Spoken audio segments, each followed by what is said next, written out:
नमस्कार मित्रों, एक बार फिर से आप सभी का स्वागत है हमारे इस चैनल में। आज की इस वीडियो में हम सभी लोग टीजीटी और पीजीटी चित्रकला की तैयारी के लिए प्रैक्टिस सेट हल करेंगे और इस प्रैक्टिस सेट में आपको पूरे 20 प्रश्न मिलेंगे और ये प्रश्न आपके लिए बहुत ही इम्पोर्टेंट है। तो चलिए आज के इस 20 प्रश्नों को हल करते हैं। उम्मीद है आज का ये वीडियो आपको अच्छा लगेगा। अगर वीडियो आपको अच्छा लगे तो वीडियो को लाइक और शेयर कर दीजिएगा। तो सबसे पहला प्रश्न है, अजंता गुफा विषयों को कितने भागों में बांटा गया है? आपको बताना है अजंता गुफा में जो चित्र बने हैं उन चित्रों के जो विषय हैं उनको कितने भागों में बांटा गया है। ऑप्शन है 2, 3, 4 या 5। तो सही जवाब जितने लोगों ने ऑप्शन बी दिया है बिल्कुल सही है, 3। तो वाचस्पति गोरेला ने अपनी पुस्तक भारतीय चित्रकला में अजंता के चित्रों की जो विषय है उसको 3 भागों में बांटा है। उन 3 भागों में पहले भाग में अलंकारिक, जिसमें विभिन्न प्रकार के आलेखन, फूल, पत्तियां, पुष्प ये सब बने हुए हैं, और द्वितीय भाग में रूप वैदिक, जिसमें बुद्ध के दार्शनिक और आध्यात्मिक स्वरूप को दर्शाया गया है, बोधिसत्व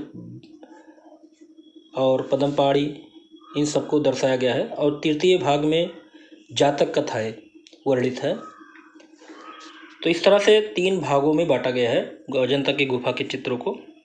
अगला देखते हैं प्रश्न नंबर 82। अजंता गुफाओं में 1000 बुद्ध किस संख्या की गुफा में चित्रित है? किस गुफा संख्या में 1000 बुद्ध चित्रित किया गया है? ऑप्शन है 19, 27, 2, 18। तो सही जवाब यहाँ पे ऑप्शन सी सही होगा, 2। तो अजंता की गुफा संख्या 2 में 1000 बुद्ध चित्रित है। अगला प्रश्न देखते हैं, अजंता की किस नंबर की गुफा में लेटे हुए बुद्ध की प्रतिमा महापरिनिर्वाण स्थित है? ऑप्शन है 29, 26, 18 या 22। तो बिल्कुल सही जवाब होगा यहाँ पे ऑप्शन बी, 26। अजंता की गुफा संख्या 26 में लेटे हुए बुद्ध की प्रतिमा, जिसको महापरिनिर्वाण कहा गया है, स्थित है। और एक चीज़ और ध्यान दीजिएगा, गौतम बुद्ध को, महात्मा बुद्ध को एशिया का ज्योतिपुंज भी कहा जाता है। तो एशिया का ज्योतिपुंज महात्मा बुद्ध को कहा जाता है। अगला प्रश्न है, खनिज रंगों के बंधक में मिला होता है। ऑप्शन है अलसी का तेल, तारपीन का तेल, प्राकृतिक गोंद या उपरोक्त में से कोई नहीं। तो यहाँ पे सही जवाब होगा ऑप्शन सी, प्राकृतिक गोंद। तो खनिज रंगों में बंधक के रूप में प्राकृतिक गोंद मिलाया जाता है। और आपको पता होगा मूल रंगों की संख्या कितनी है, 3। वो मूल रंग कौन कौन है? लाल, हरा और नीला। अगला प्रश्न है, चित्रकार अनुपम सूद को कला क्षेत्र में 1975 ईस्वी में राष्ट्रपति द्वारा किस सम्मान से सम्मानित किया गया? 1975 में अनुपम सूद को कौन सा सम्मान दिया गया?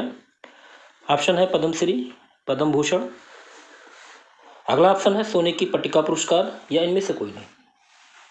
तो सही जवाब होगा ऑप्शन सी, सोने की पट्टिका पुरस्कार। अगला प्रश्न है प्रश्न नंबर 86। मार विजय की मूर्ति अजंता की किस गुफा में है? मार विजय की जो मूर्ति बनी हुई है अजंता की कौन सी गुफा में है? ऑप्शन है आपके पास गुफा संख्या 2, गुफा संख्या 1, गुफा संख्या 17 या गुफा संख्या 26।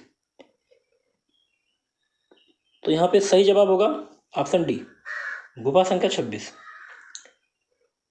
तो ये पत्थर की बनी हुई मार विजय की मूर्ति गुफा संख्या 26 में बनी है। अगला प्रश्न है, गुप्त सिक्कों का पहला संग्रह कहाँ पाया गया था? ऑप्शन है कालीघाट, मध्य प्रदेश, पटना या महाराष्ट्र। तो सही जवाब होगा ऑप्शन ए, कालीघाट। तो गुप्त सिक्कों का पहला संग्रह कालीघाट में पाया गया। गुप्तकालीन मूर्तियों के अंग प्रत्यंगों में बहुत ही बारीकी, सफाई और सावधानी से इसको तराशा गया था, गुप्तकालीन मूर्तियों को। और अगर सिक्कों की बात करें तो पहला संग्रह कालीघाट में पाया गया था। अगला प्रश्न देखते हैं, गंगा के किनारे मौर्य द्वारा निर्मित विशाल लकड़ी का किला कहाँ स्थित है? मौर्य वंश के द्वारा गंगा के किनारे विशाल लकड़ी का किला बनाया गया है, वो कहाँ पर स्थित है? ऑप्शन है पाटलिपुत्र, उत्तर प्रदेश, मध्य प्रदेश या बिहार। तो सही जवाब है ऑप्शन डी, बिहार। तो गंगा के किनारे मौर्यों के द्वारा निर्मित विशाल लकड़ी का किला बिहार में स्थित है। अगला प्रश्न देखते हैं, स्तूप के किस भाग को हर्मिका कहते हैं? ऑप्शन है ऊपर, स्तंभ के ऊपरी भाग को, द्वार का ऊपरी भाग, छतरी का ऊपरी भाग या हेमिस्फीयर का ऊपरी भाग। तो बिल्कुल सही जवाब होगा ऑप्शन डी, स्तूप कांड या हेमिस्फीयर का ऊपरी भाग हर्मिका कहलाता है। अगला प्रश्न देखते हैं, गौतम बुद्ध के गुरु कौन थे? गौतम बुद्ध के गुरु कौन थे? द्रोणाचार्य, बाणभट्ट, ऋषभदेव या अलार कलाम।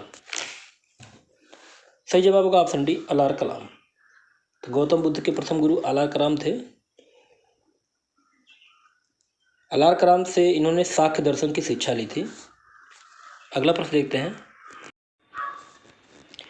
बुद्ध के मानवीय रूप की प्रतिमाएं चित्र खाली स्थान में प्राप्त होता है। ऑप्शन है वज्रयान संप्रदाय से या हीनयान संप्रदाय में या महायान संप्रदाय में या सिद्धयान संप्रदाय में। तो यहाँ पे सही जवाब होगा ऑप्शन सी, महायान संप्रदाय में। अगला प्रश्न है, दक्षिण भारत में उत्कृष्ट बौद्ध स्तूप निम्नलिखित में से किस स्थान पर स्थित है? ऑप्शन है श्री कुमारम, अमरावती, सांची या विशाखापत्तनम। सही जवाब होगा ऑप्शन डी, अमरावती। अगला प्रश्न है, मोहनजोदाड़ो शब्द का क्या अर्थ है? मृतकों का स्थान, पवित्र मंदिर, महान संस्कृति या नदियों का संगम। सही जवाब होगा ऑप्शन ए, मृतकों का स्थान, जिसको कहते हैं मुर्दों का टीला। अगला प्रश्न है, सैंधव सभ्यता का प्रसिद्ध स्नानागार कहाँ से मिला है? चनहुदड़ो, तक्षशिला, हड़प्पा या मोहनजोदड़ो। सही जवाब होगा ऑप्शन डी, मोहनजोदड़ो। तो विशाल स्नानागार मोहनजोदड़ो का सबसे अधिक उल्लेखनीय स्मारक है सैंधव सभ्यता का। अगला प्रश्न देखते हैं, ईंटों से निर्मित विशाल स्नानागार कहाँ पाया गया है? मोहनजोदड़ो, हड़प्पा, सारनाथ या देवगढ़। सही जवाब होगा ऑप्शन ए, मोहनजोदड़ो। अगला प्रश्न देखते हैं, प्रश्न नंबर 96, नर्तक पुरुष जो दाएं पैर पर खड़ा है किससे संबंधित है? शुंग काल से, सुथुरा से, हड़प्पा या गुप्त। तो यहाँ पे सही जवाब होगा ऑप्शन सी, हड़प्पा। अगला प्रश्न देखते हैं, प्रश्न नंबर 97, कालीबंगा का क्या अर्थ है?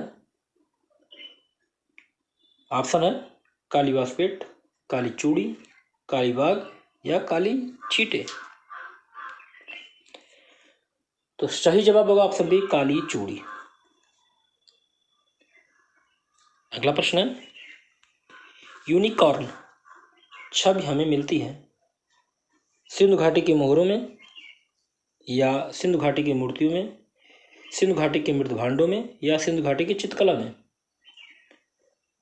तो बिल्कुल सही जवाब होगा ऑप्शन ए, सिंधु घाटी की मोहरों में। तो सिंधु घाटी की मोहरों में यूनिकॉर्न छवि मिलती है। सिंधु घाटी सभ्यता से प्राप्त मोहरों पर आकृतियां उभरी हुई निर्मित है। अगला देखते हैं, लोथल किस रूप में प्रसिद्ध है? बताना है लोथल किस रूप में प्रसिद्ध है।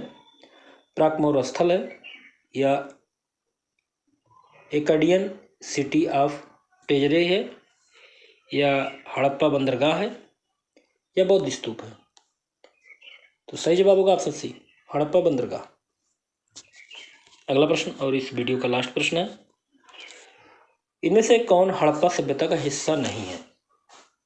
सार्वजनिक स्नानागार, पकी हुई मिट्टी का उपयोग, बौद्ध मंदिर, डाकयार्ड या नौका घाट। तो आपको बताना है कौन हड़प्पा सभ्यता का हिस्सा नहीं है। तो सही जवाब होगा ऑप्शन सी, बौद्ध मंदिर। बौद्ध मंदिर जो है वो हड़प्पा सभ्यता का हिस्सा नहीं है। तो यहाँ पे आपके 20 प्रश्न पूरे होते हैं। उम्मीद है आज का वीडियो आपको अच्छा लगेगा, और अगर वीडियो आपको मित्रों अच्छा लगे तो वीडियो को लाइक और शेयर जरूर कीजिए। अगले वीडियो में फिर मिलते हैं ऐसे महत्वपूर्ण प्रश्नों के साथ। तब तक जय हिंद, जय भारत, आपका दिन शुभ हो।